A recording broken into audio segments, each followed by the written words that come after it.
Karibuni kwenye video yetu ya maelekezo kuhusu matumizi ya Fabonic software, ambapo leo tutajifunza jinsi ya kufanya payments.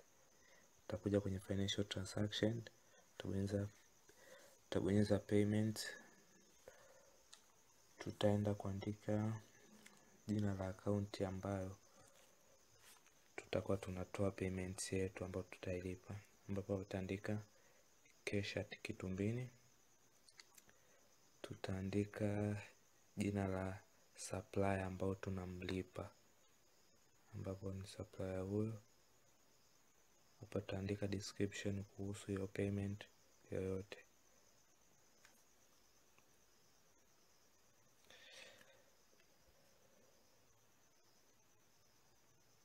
Hapa tutaandika purchase number kama ipo, kama hamna tutakuja kuandika amount. Tunaodaiwa ni 400,000, tunataka kulipa 300,000. Unaona pale itabaki 100,000. Then tutakuja kuprint payment yetu ambayo tumefanya. Hapa ni payment.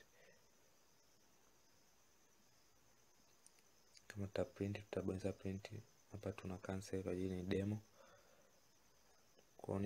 Kuona payment hizi ambazo tushazifanya ni hizo hapo. Tunabonyeza hapo. Hapa ni kuedit payment, hapa kutoa. Hapa tuta click ili kuprint with customer header,